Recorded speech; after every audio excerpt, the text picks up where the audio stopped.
Good evening, everyone, and welcome to another episode of the Business List, your source for stories inside the party, across the country, and around the world. We are LP Alliance. All we do is tweet.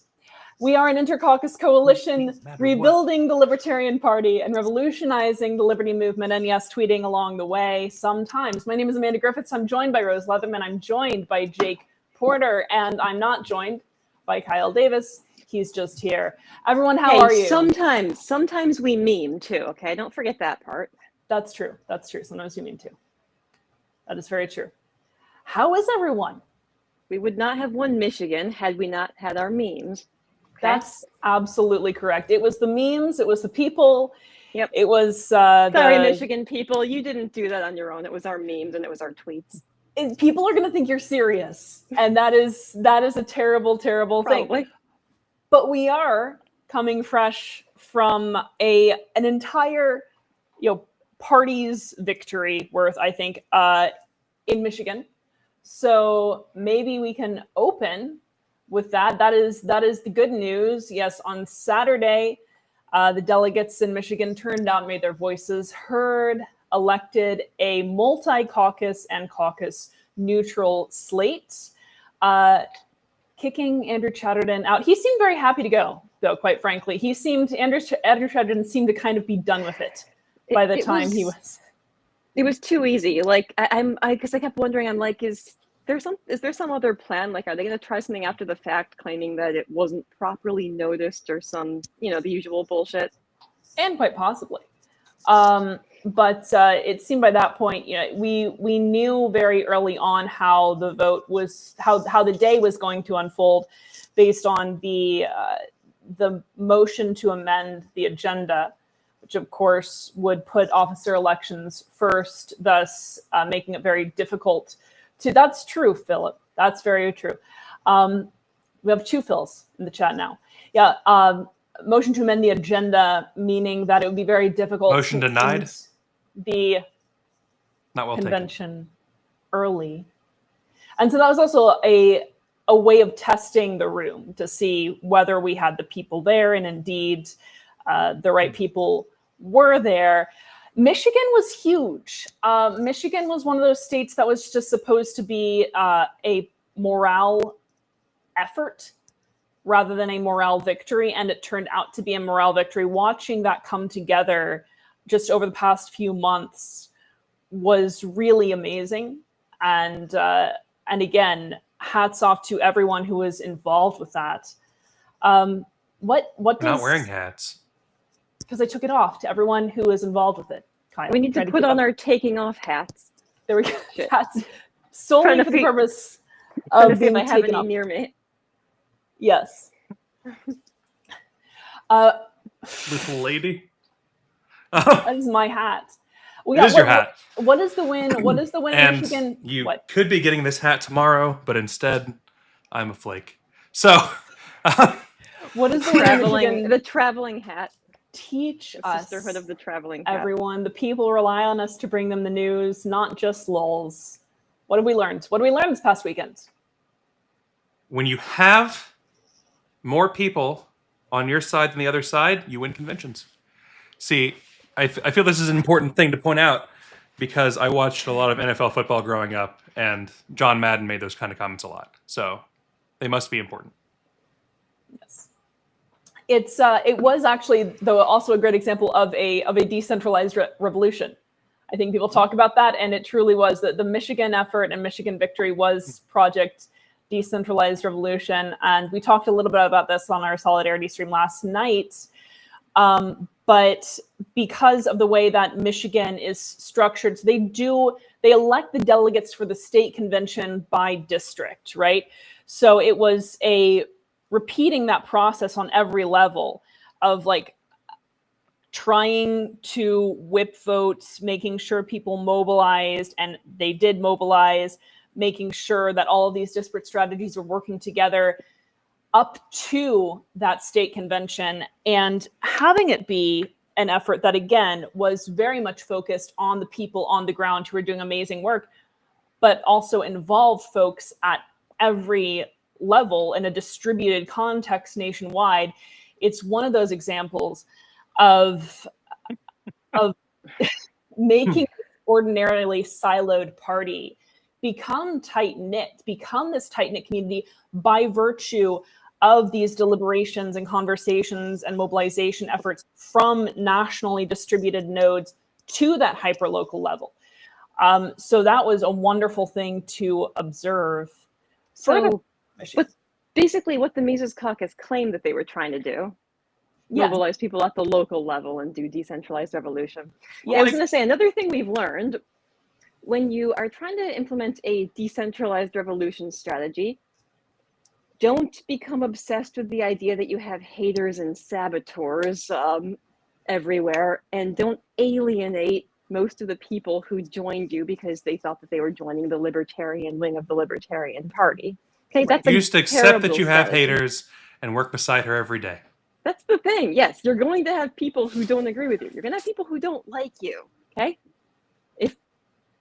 don't lose sight of the fact that you and your haters, quote unquote, probably still agree on 95% of everything compared to your average political normie.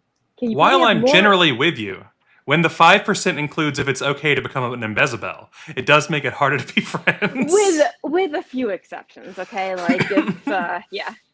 That's the thing. You're a quote unquote libertarian nationalist or something, or yeah, or you're self-dealing, then yeah, I'm probably not going to want to work with you. But even in Michigan, it wasn't like an anti-Chatterton effort, right? It was a pro-Michigan effort. It was a pro-LP effort. It was a pro-member effort. And so again, wonderful thing to see in real time. Wonderful to see the LP Alliance shirts out there. Thank you, Jay, on the ground in Michigan.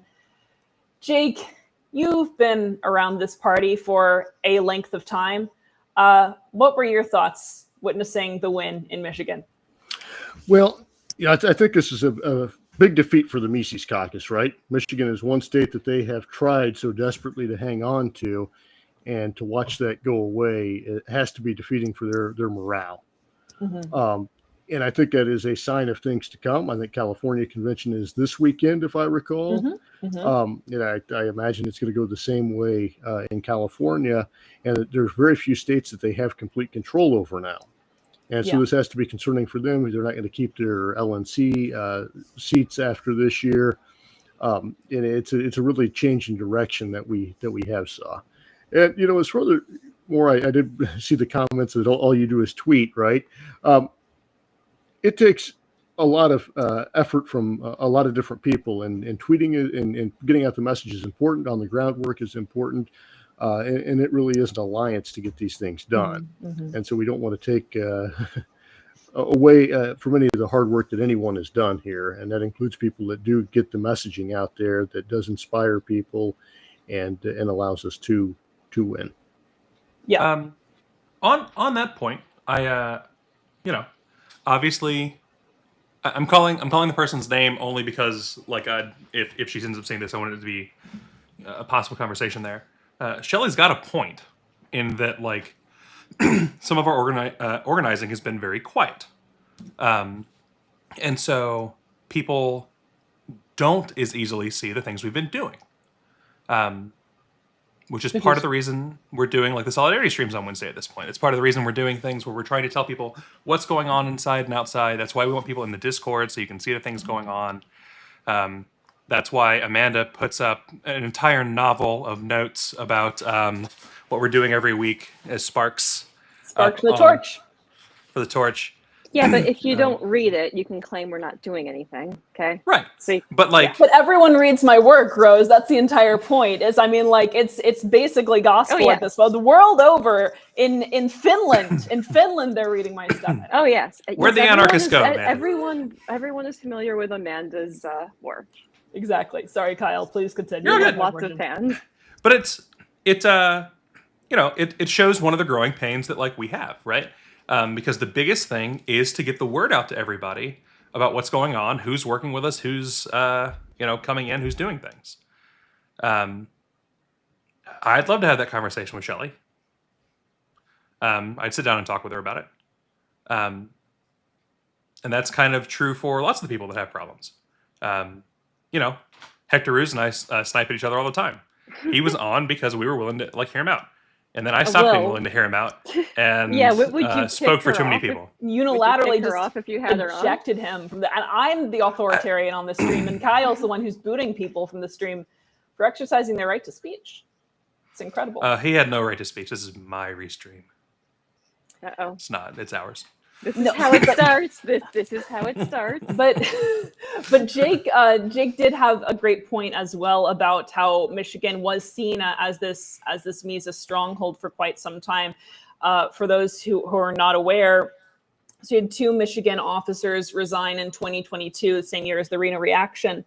Andrew Chatterton steps into this power vacuum and fills the power vacuum. Andrew Chatterton does as acting state chair.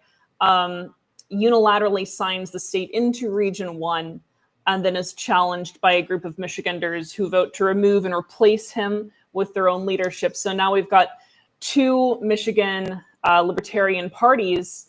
The election of that new state committee, which was deliberately held on the same date as the official Michigan Libertarian Party convention, left the state with 2 chairs. So we had Andrew Chatterton, and then we had Mike Saliba.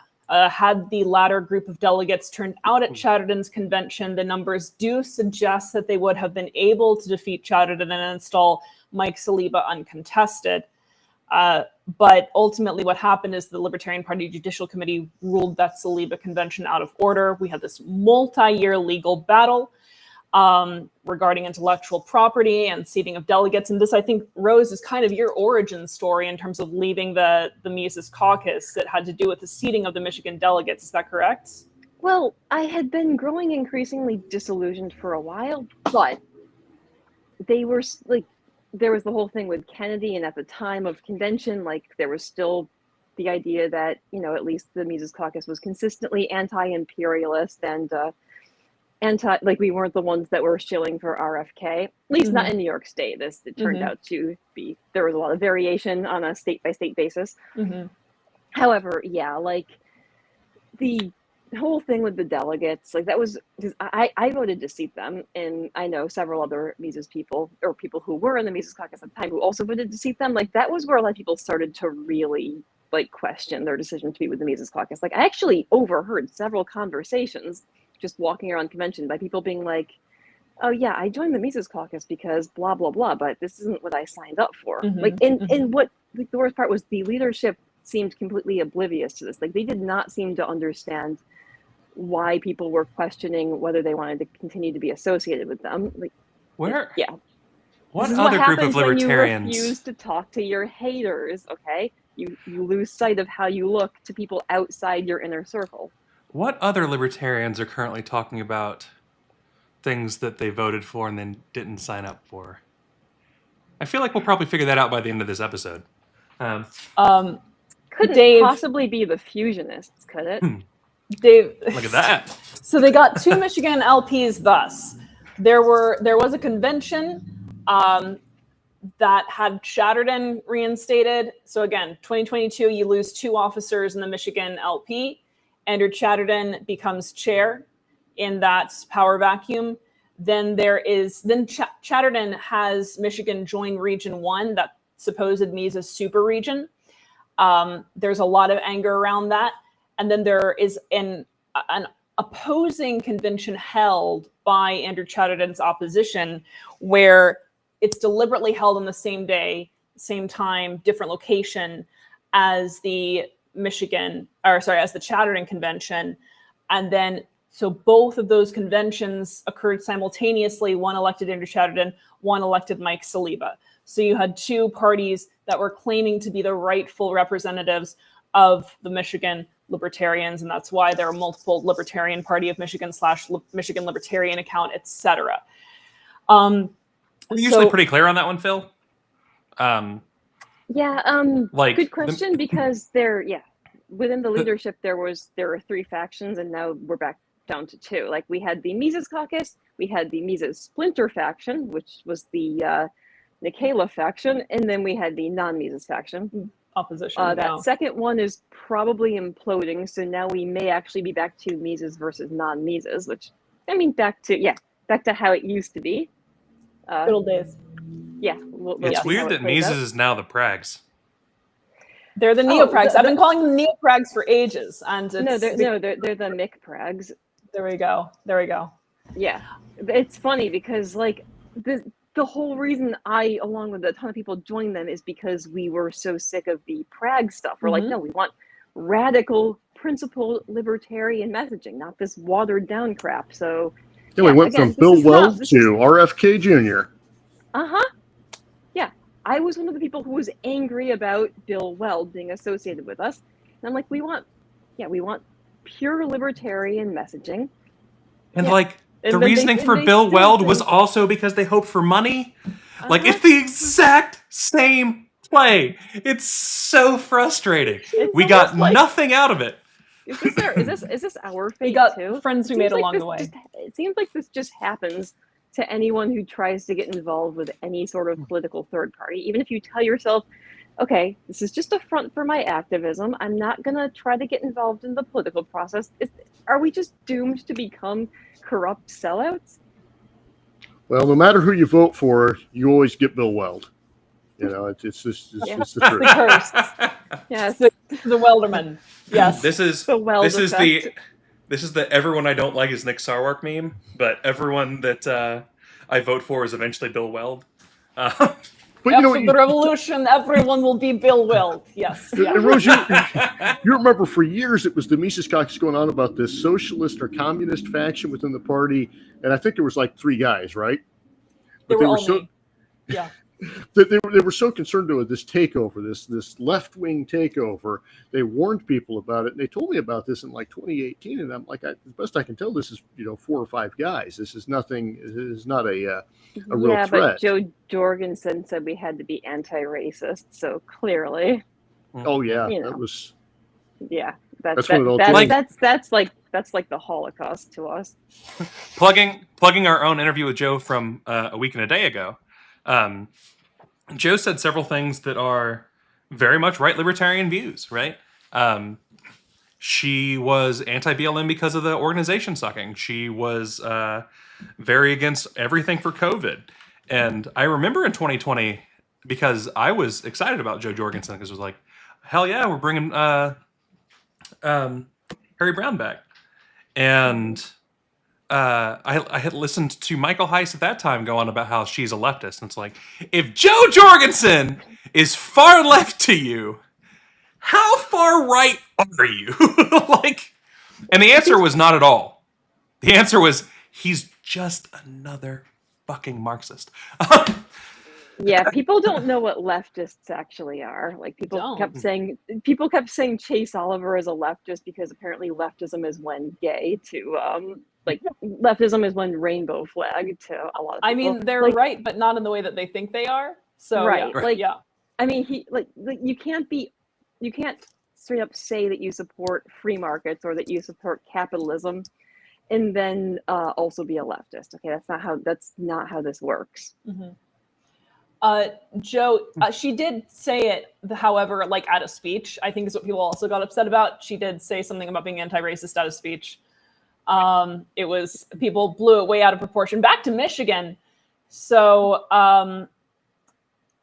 Chatterton ended up taking a campaign of disaffiliating disloyal counties across Michigan, so stacked the deck in his favor for the next convention. A number of Michigan's main movers who had opposed Chatterton's designs for years had been active in many arenas, right? So in LP Alliance, in its sister delegate group, and fears were high that were Chatterton to become aware of a concerted effort against him, he would move to quash it procedurally. So for many months, the organizers did lay low, and those plans were very quiet. But again, in reality, Michigan did have the support of its membership if that membership could be empowered to act. So it was a really delicate balance of how much to say, how much to keep quiet up until those final days and those precursor conventions, right? And that was part of the advantage of having, a decentralized, delocalized initiative that incorporated this distributed public element that was just vocal enough in both mass and targeted messaging to make clear that efforts were underway, as well as this underground network of state and regional and national strategists to exchange resources, collaborate on tactics, share data germane to the cause. And so this was part of this. This is why we talk about this, this very, very wide effort that, again, culminates in the delegates on the ground making their voices heard on the day of.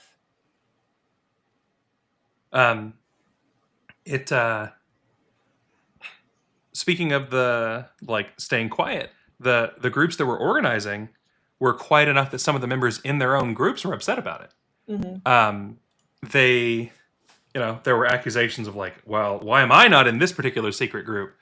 And it's it's one of the things that we've been trying for LPA to be more open about.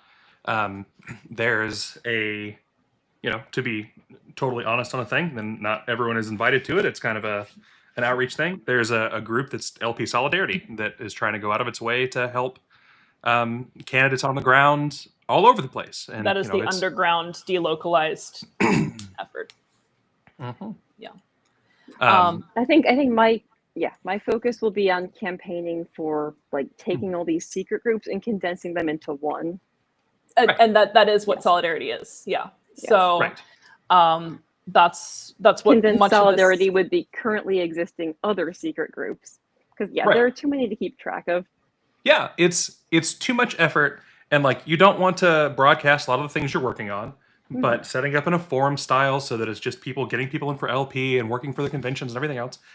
It's something that allows us to really do work side by side. It's so there have been several comments about Donald Trump, and I want to make fun of Donald Trump. Can we move on to Donald Trump? You can move on to Donald Trump. That's totally fine. Okay.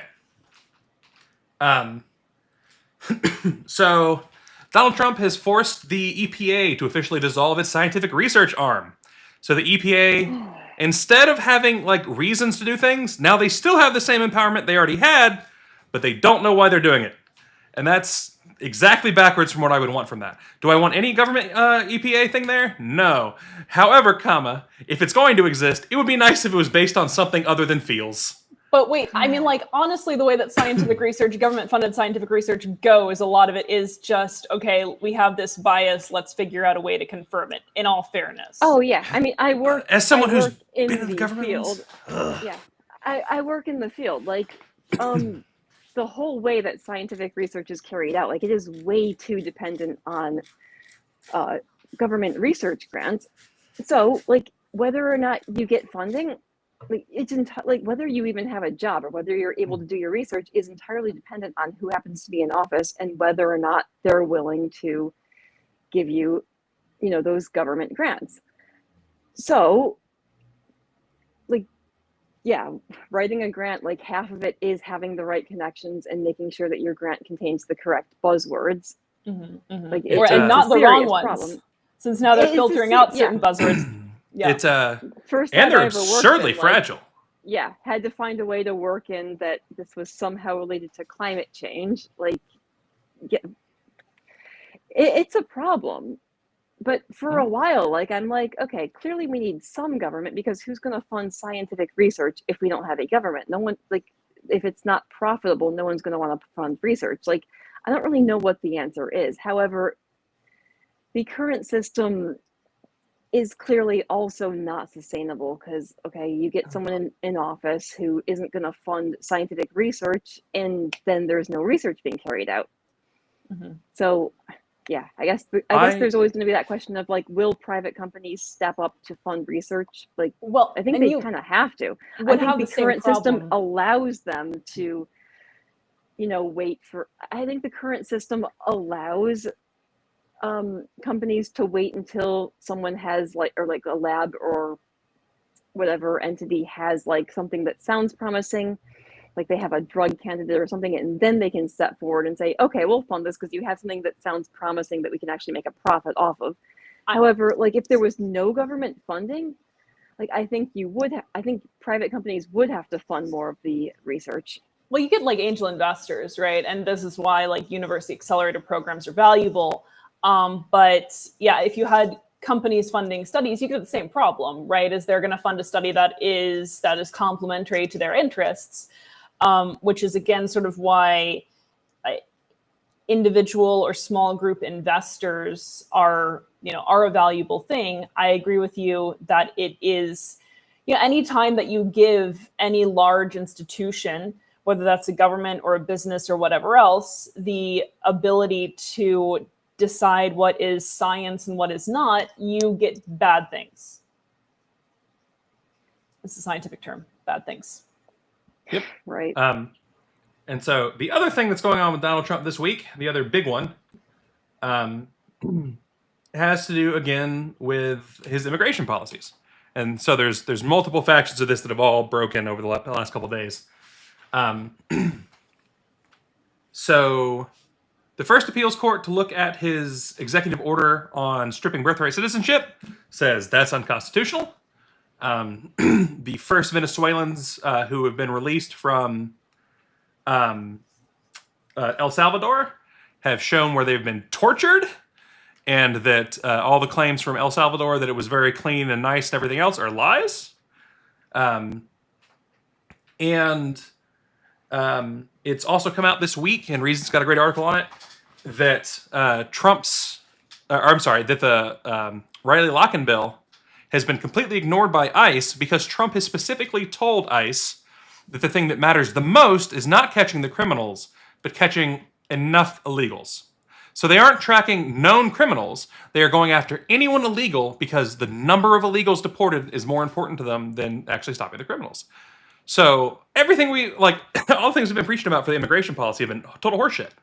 The things we've been saying have been correct. Trump is full of shit. The illegals weren't the problem. It's purely a marketing ploy. It's purely politics. So I feel like I have now introduced the topic in an Amanda-style way, but more grumpy. And so you guys talk about this one, and I'll shut up. Is that an Amanda-style way, really? Yeah. Yeah, not really. Yeah, thank you, Rose. I appreciate No. that. I think Yeah, she of would Of course have been she's going to more agree with you. She is articulate. you. Thank you, Rose. I appreciate that. Right. Yeah. Let's not forget that we're the same person. Yes. I believe as One in of us addition is to me, that Rose would have been more pre-recorded. articulate. Yes. It's where Rosebot and Amanda. We would be Oh, that was more clever. So articulate. quick on my feet. So quick on my feet. Rosebot and Amandroid. One of us is just like an AI generated, avatar. But which Mhm. one? We never But know. we're the same person. Do you want to date my avatar? She's a star. At any rate.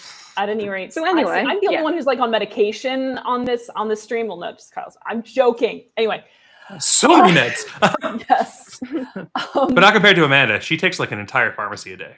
That's false. But yes, so Washington. How many beat pills a Trump. day do you There's take? a preliminary injunction against this revocation of birthright citizenship, or restriction rather of birthright citizenship, reinterpretation of the 14th Amendment. So again, like we're getting what we thought was going to happen, right? We fortunately, I think that there are still institutions in this country that do have the capacity to block certain moves that the executive makes.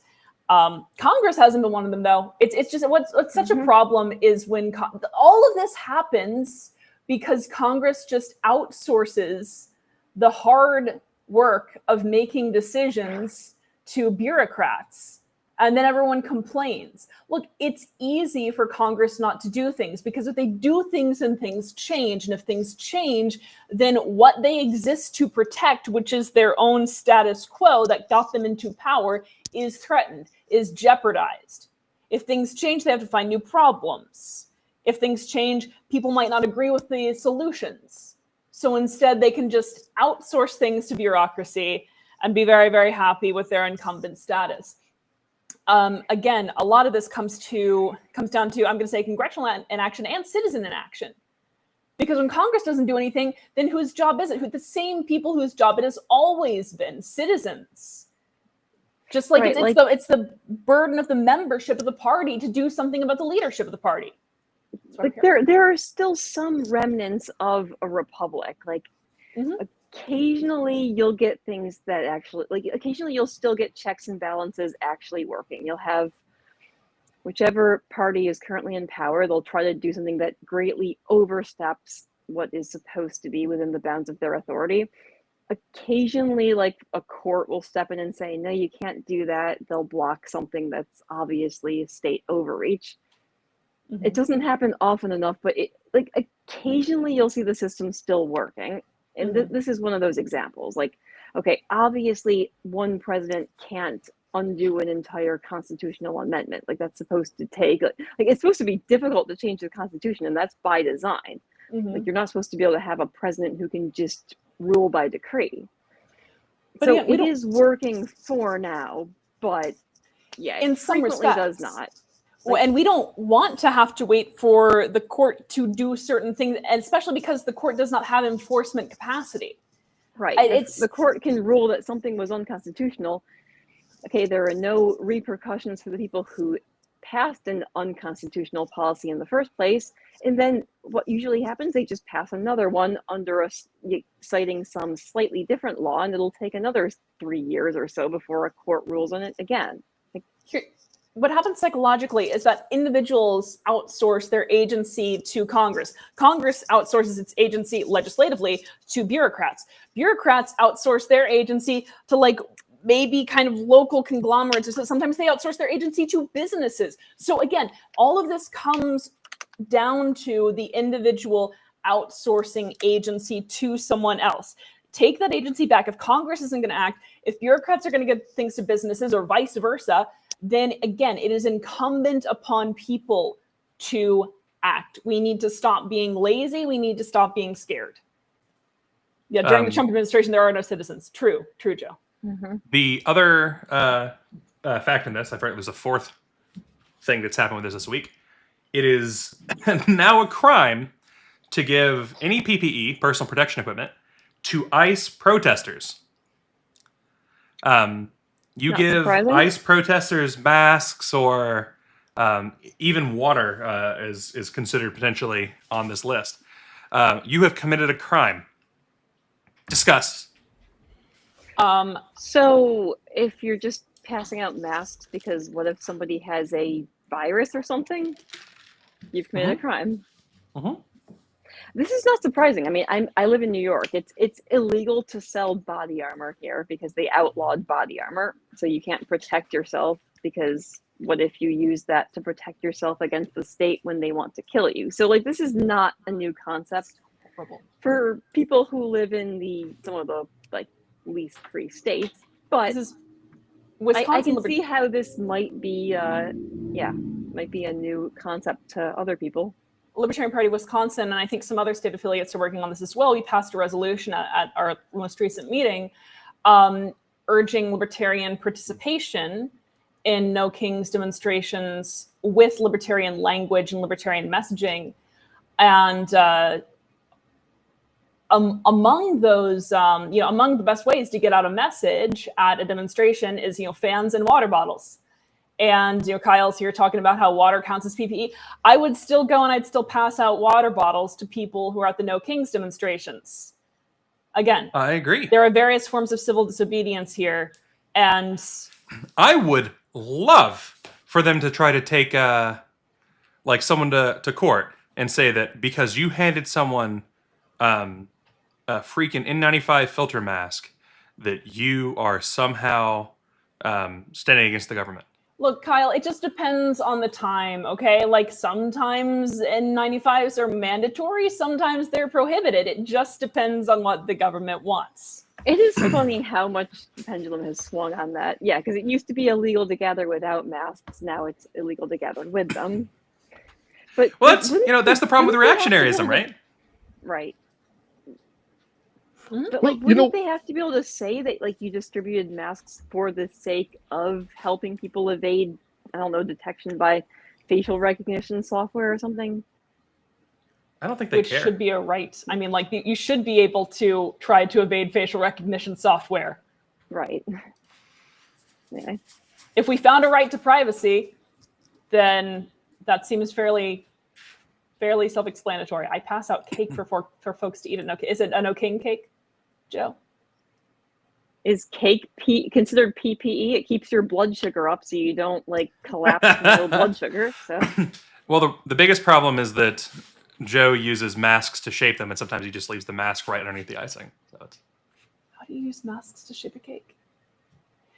Dave, you can actually pass out water bottles to people in line at a voting station. You can't do that if you are working for a particular candidate. I can go and I can pass out water to people at a voting station. But if I'm like working for a candidate or some kind of political action committee and I'm wearing some kind of signage, right, then I can't. So as a private citizen, you can. But yes. Do we want to get back to finances with the Libertarian Sure, I've Party? got it ready to go. All right, fantastic. Yes, so we recently learned a few things about the Libertarian Party's finances. Nothing too surprising. It's just, once again, how bad it is. And it's not good. Our monthly revenue, such as it wasn't, this month was the lowest it's been all year, and that is from its previous low last month. Hasn't been great. We're looking right now at sustaining members since 2006. Kyle, why don't you tell us about these numbers? You pretend to be able to count. Sure. So 2006 is where the platform changed super heavily. That's where the platform revolution, as it were, happened, and why LPRC exists and why they're still fighting to fix our platform. And we see that the LP continued to struggle from there, dropping to our lowest ever in 2015, where we saw a big revamp. This is where Nick Sarwark was coming in, trying to push some radical messaging, because Nick Sarwark was part of the Radical Caucus. I don't know if he still is or not. That's the only reason I say was. And immediately, the second Johnson campaign and the new radical messaging stuff that was pushed, which I realized that Gary Johnson's messaging wasn't that radical, but you understand, happened. We see our biggest jump in money ever. We're up to, by some, this is obviously membership, by some metrics, all-time highs for people who are actually spending money for the party. It drops back down to on par with the highest ever. We peak again with Joe Jorgensen.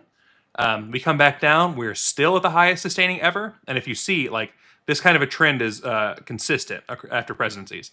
So, like, here's Johnson, money drops back down, and it stabilizes. Here's Johnson, money drops back down.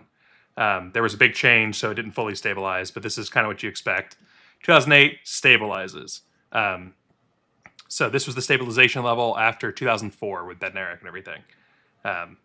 So we see this stabilization after Joe, and here's where Reno happens, and things just fall off a cliff. So the consistent claims that, like, the Reno reset has been successful. Green reaction. Yeah, the Reno reaction is more correct here. And this is exactly what we saw. And, you know, I get it. COVID was terrible. Things were bad. People were mad about the JBH and Whitney responses to those things. Well, you know, and slightly earlier, or at the very end, Sarwark. And so people, you know, this is where Mises really exploded. And the folks who were joining Mises at this point weren't the leadership. These weren't Michael Heiss and Angela McArdle. These were folks who came in like Rose, who really had, like, good intentions and thought that this was a good idea. And then as soon as it was apparent that it wasn't, it just fucking died. We can see the past 24 months. So we're looking at the last 2 years here. So BSM is a lagging indicator by 1 year, because this is where people have chosen not to renew effectively, is the only reason it drops. So we see that renewals, if you watch this line, this is the floating trend line, are consistently going down the entire time. You see, again, as expected, there's always the bump just before the convention. And then we see people who are choosing not to renew again falling down. And the people, you know, like, here's where Angela's first gone. And it's still slightly slowing, but that's what's going on. If we look at our revenue, our revenue jumps up in 2024 relative to 2023, but we start seeing the JVF stuff. And now it's back down. We are consistently seeing that our money, like 2016 to 2022, was some of the best time in the entire LP history, and people were pissed off about it, and so they killed it. It really sucks. We look at our monthly revenue and expenses here, and this is a thing that I'd like to spend a little bit more time with everyone talking on. So expenses were absurdly high last August, right? This is like 175,000 almost, 160, 165. In December, you're still talking 155, 160. Here's where Steve and Nikayla took over. Right at the end of January, beginning of Can't see where February. your cursor is, by the way. Just let me... Oh, sorry. February 25th is the first month. February that, 2025. Yes, I'm sorry. Thank you. February 25 is the first report we see from Steve and Nikayla. And we see a huge drop in expenses, but we see where revenue has just been tanking. This being the January revenue, this was all Angela McArdle still. And then after Steven's taken over, it has leveled out. There's some of the stuff happened in April, which we've been like, man, this kind of sucks. And things are kind of trickling down. And we're watching expenses tick back up. Part of this revenue, by the way, is from the KVF, is from the Kennedy Victory Fund. Yes. So part of it is... And April was the last month where we got KVF. Yes. So KVF is, in fact, like right here. It's it's actually from August through April. So if you exclude the August through April money there, we're sitting at like 60 to 75,000 basically the entire time, and we have just slowly trickled down to 53,000 now. And you can see, so this is the reserve adequacy. This is how much we have in assets and in the bank and everything else. We see that we were way under, we were dying, and here's where the KVF money starts coming in, and suddenly we're okay! And that's why the KVF happened. The KVF was a way for Angela McArdle, who was spending too much, to pretend that that everything was fine and try to find another way to grift later. When we talk about like the reason we call her Imbezabel is not just because of the money that she kicked back to herself. Like she destroyed us financially, and it's bad. We can see it. It's right there, right on the months you would expect. Exactly. Like Joe pointed out, a board full of libertarians are running a deficit. Fiscal responsibility. Who needs it, hey?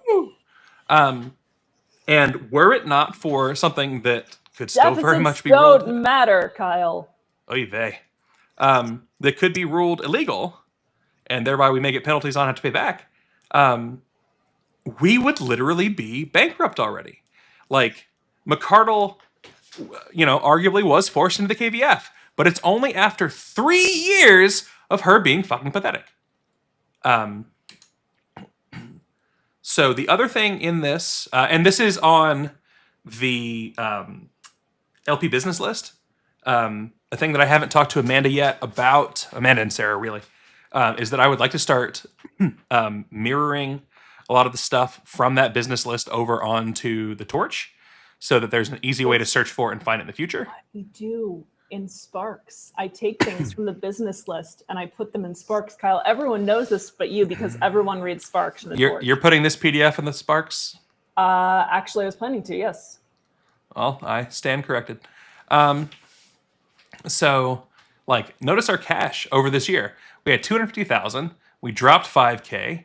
By March, we had dropped 25K. April, we dropped another 25K.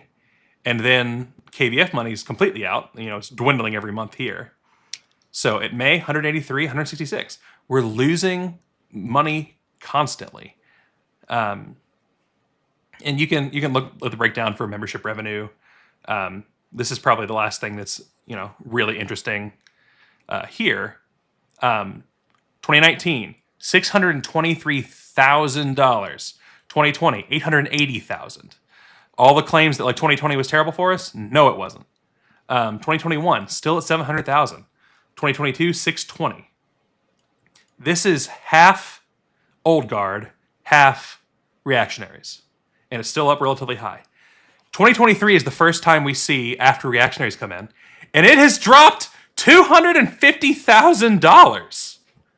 And then it just keeps falling. For 2025 so far, we're at 83 grand.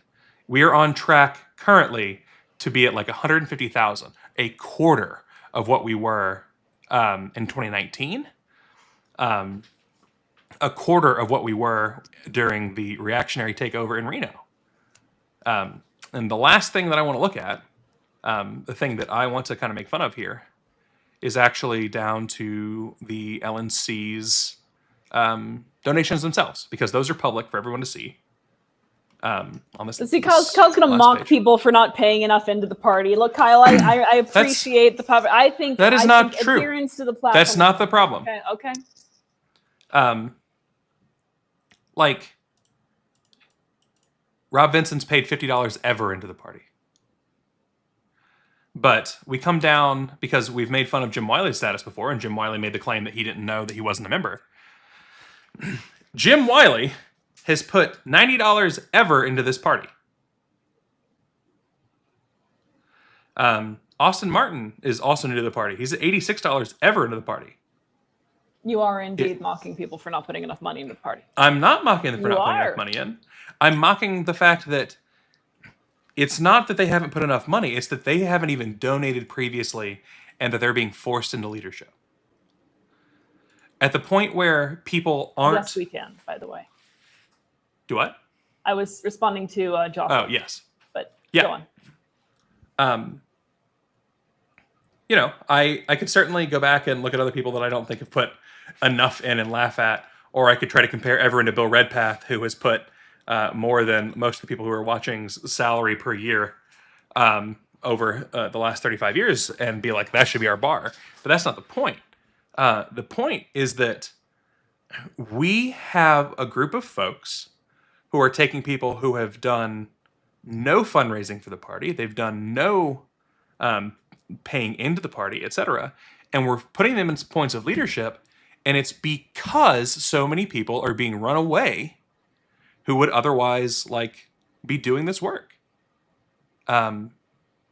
It's wild to look at. All of these dashes are people who have donated nothing this year. You donate time, and again, we know that I'm not a fan of Jim Wiley, but there are other ways to donate that aren't just monetary. You donate time, you donate effort, you donate action. I mean, you Sure. can donate things beyond Right. money. I'm going to second that. Like, you can donate time doing phone banking or Do you think that's happening with Jim campaigning Wiley?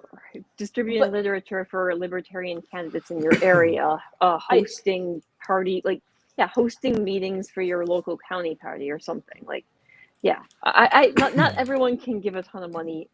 Like, you give a ton of money to the national The party. point but- is that they are new. right. I mean, we when have you people define who are at new, the- though, I mean, when you're looking at $25 a year and people are at $50, they haven't been here more than 2 years. They shouldn't be on the LNC.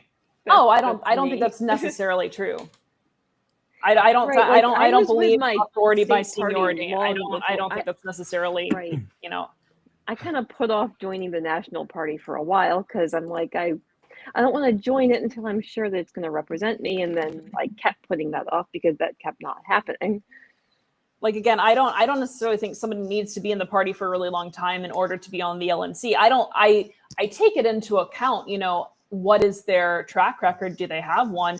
But if someone just comes in and completely knocks it out of the park in terms of the action that they do for the party and in terms of the vision that they have for the party, I am more than willing, to get excited for their leadership, Right. and for their guidance. Or Yeah, I agree on that. I mean,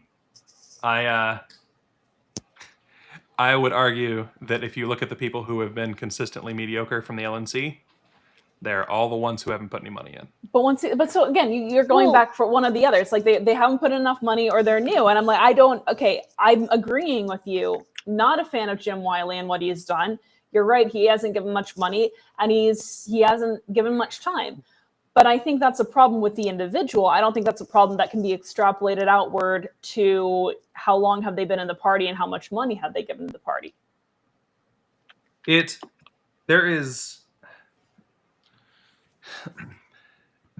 like sweat equity is obviously a thing.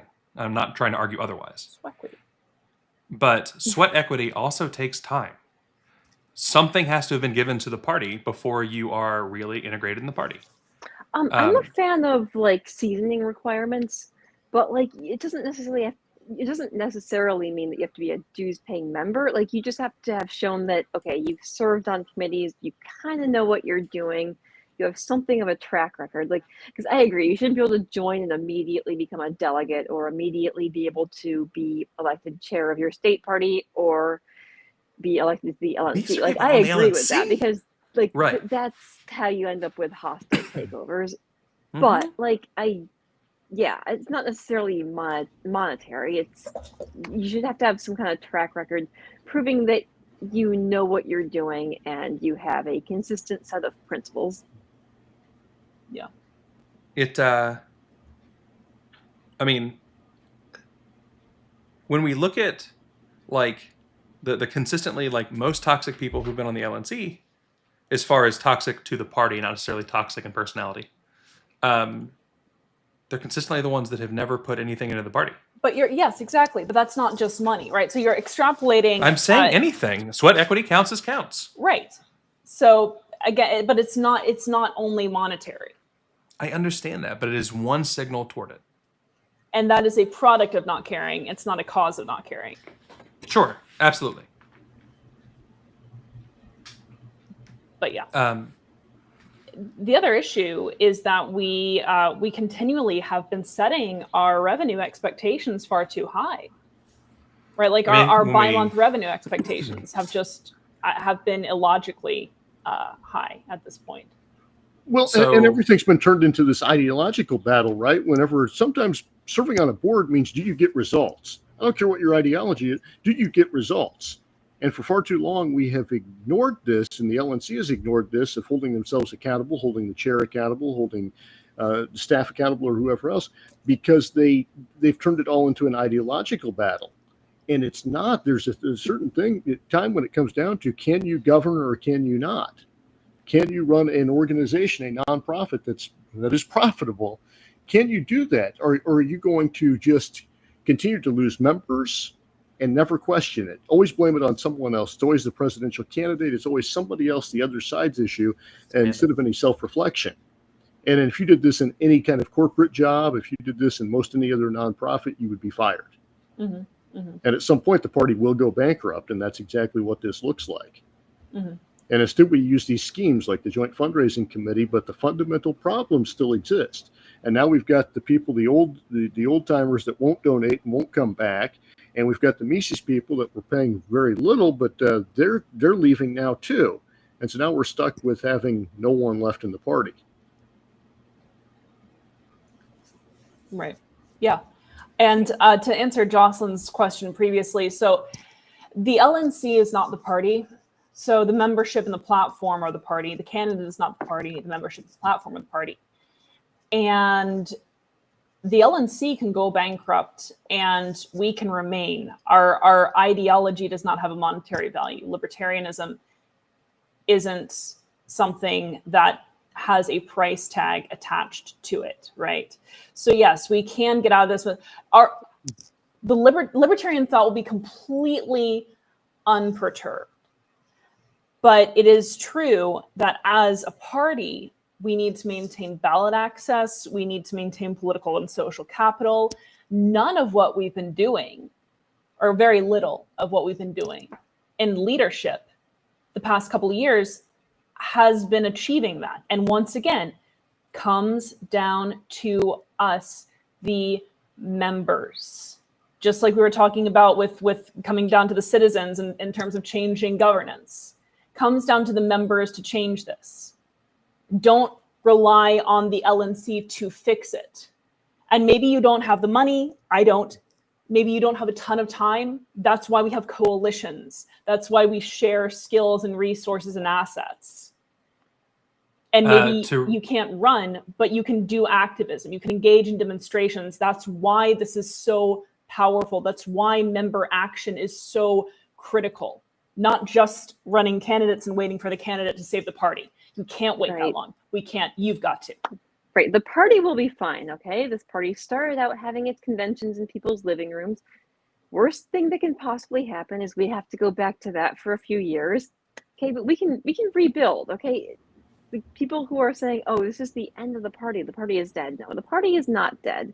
Okay, it may be down in donors, it may not have revenue, it may not be able to have its conventions at nice hotels and stuff for a while, but like there will still be a party that has the name Libertarian. And for as long as there is a party that has the name Libertarian, we need principled people to be involved in it. Well, when the Mises Caucus said they were going to bring us back to our foundations, I thought they meant more towards purity, and I didn't realize they meant to the foundations where we had no money, had no ballot access. But that's obviously what they meant. Clearly, yeah. They did what they said they were going to. So Boomer's got a pretty solid question of what happens to the 527 and ballot access when the LNC goes under. Effectively, the LNC is a business, and all of the state parties are businesses that are affiliates through contract. So if the LNC goes bankrupt, that debt goes forward, but a restructuring happens. Basically, a new LNC is formed, potentially with new formation documents and everything. New people are put in, and it goes forward. It's not the end of the world. It's the same thing as any like a corporation that goes under. It's all right.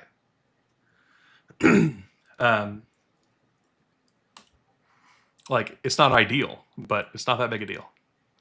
And Boomer then followed up with the fact that there are large donors that want to see criminal prosecution of theft from the party before they donate again. I'm donating again, but I also agree. I think that we should be going after people who have stolen from the party. It's not about the money. It's about the fact that it was legal. And one of the things that's preached by every kind of libertarian is that the only things that the government should be enforcing are contracts, and like property rights. In my opinion, Right. personally. This violated both. This is when the state is supposed to be used if there is a state, or private arbitrations that are supposed to be used otherwise. That's not being done. That has to be done for people to take the party seriously. I know we're bankrupt. I know there's no money. Put out a fundraiser for it.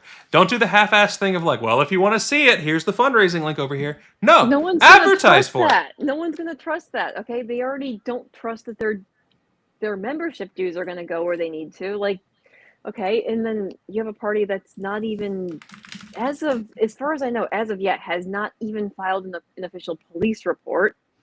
Has not even tried to press charges against people who they claim did something illegal, and yet they want to run a fundraiser. People are going to think that this is just yet another money grab. Like, you need to restore donor confidence if you want people to come back.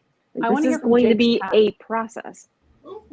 She is not happy right now. This is Sammy. Hi, Sammy. Very libertarian.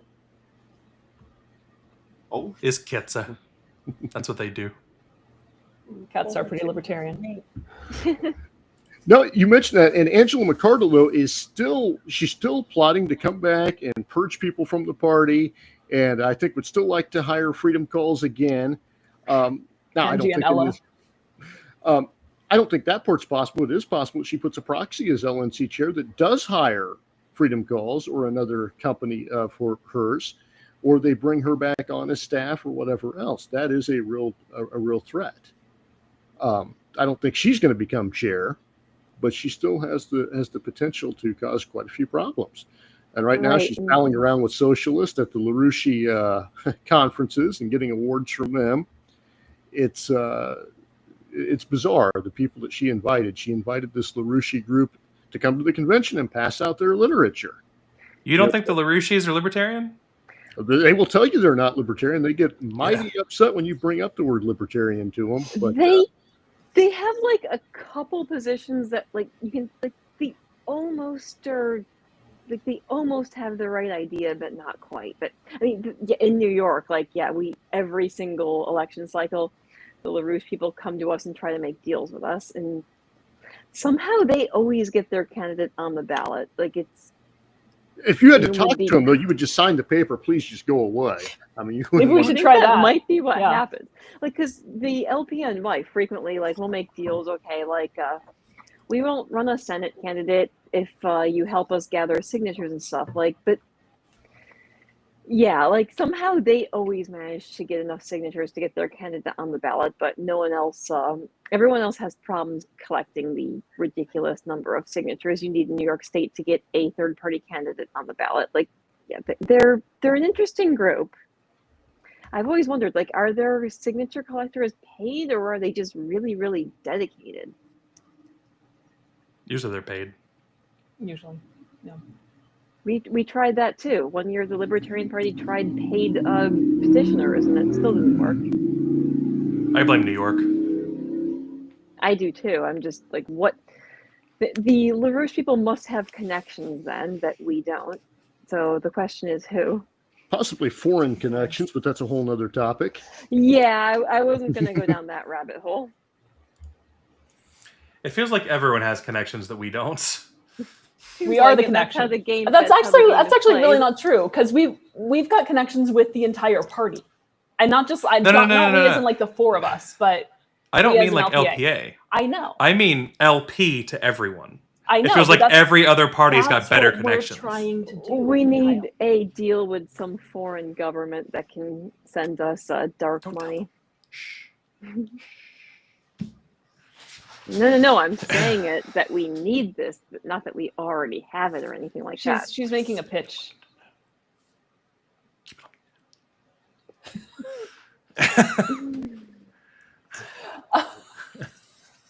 Does anyone have further rabbit holes to go down here? Kyle's mad because we yelled at him at this point. We I'm expose the pretty fact that he's a foreign agent and we have nothing to do with him. Okay, we swear That's we don't true. have anything to do with this. It's true. Well, and Bezabel says that she is going to be spending time in D.C. and asking her friends at the Justice Department to free someone else now. So, Is she's it Austin hoping- Paget? Is it herself? that may be added in there later on. No, the fact is she still doesn't have this job, but they still remain a threat. And the Mises Caucus, I wonder how much of them I wonder if they just disband and they just don't show up to convention. That's my prediction, is that they just keep talking about this. When it comes to convention time, they just don't show up in Grand Rapids. And I'm hoping that's the case. It's fair. Maybe we'll finally get those crypto whales. That's what the plan is. But we just Boomer That's wants a list their of big people who are secret. not willing to press charges. We know a few. I mean, so it's weird because some people have made the argument, right, that it would be a waste of money. Tom Rowlett put a very good piece in the Torch the other day. People are welcome to respond and counter it, where he says we should absolutely go after the embezzled funds. Others disagree, and we welcome that dialogue. Well, there's So- the criminal aspect of it too, where it just is Stephen Nikela or Paul Dar or someone calling up the prosecutor and just asking for charges to be pressed. That's not costing any money. A little bit of time, very little time. And then there's the thing: well, do we go after them for civil? Well, the party obviously doesn't have enough. Even if they can get the money back, they don't have enough to pay an attorney right now. It doesn't appear. So I can get those arguments, but it's one of those issues. If we show that we're not going to go after theft, we will attract thieves. Now, fortunately for them, they may run the party so far in the ground, there's nothing left to steal. So then they don't have to worry about it either. But if they want to have any credibility, and I think that there's going to have to be a pledge that the next LNC chair is going to make, that they're going to go after this and they're going to try to recover those funds back. And that could be a platform just in and of itself to be enough to win the convention in next year. That you either pledge to do it or you're not getting our support. And I think that'll be probably the leading issue going into Grand Rapids. Absolutely. All right. Well, we do indeed have the California Convention coming up on Saturday, and I think we're gonna get that. We're gonna be streaming that. But we have been asked if it's streaming through us to not do a commentary stream so that they have a record. Interesting. So I I intend to try to do a commentary stream by simulcasting, Yeah. but we have to figure that out last second here. All right. So Very someone has to stream, and then you can also do a commentary stream. But Effectively, yes. Yes. So what I think we can have 2 restream open at one time. To restream is the plural of restream just restream? I would think so because it's a company name. It doesn't. In the same way that they are Lego kits and not Legos. But you have.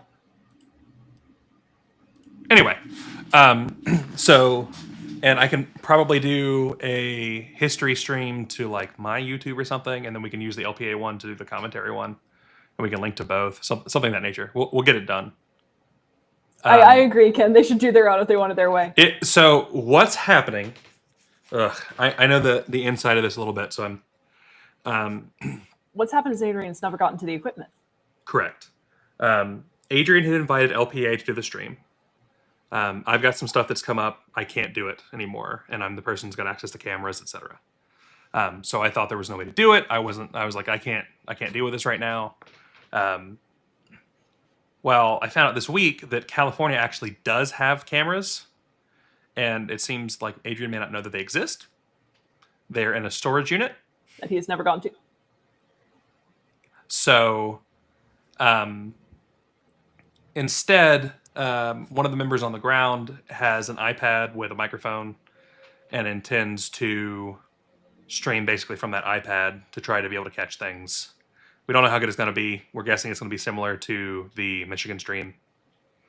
That was fun, guys, wasn't it? So, but we'll have to definitely do it as like a simulcast thing. I think we can be on 2 restream rooms at once. And as long as that's true, I'll have the one stream to like my YouTube, and then the other one simulcast out. Boomer actually just volunteered to potentially help with the stream issue. There are several things that we could do. So I will get with you after this, Boomer. After the LPA meeting after this. And we will get that figured out. Should be good. All right, guys. Thank you again for joining us, and join us on Saturday. Join us for a Wednesday Solidarity stream. Who knows, we might throw in some other goodies along the week. And until next Thursday, we are the Business List. We're gonna say anarchy.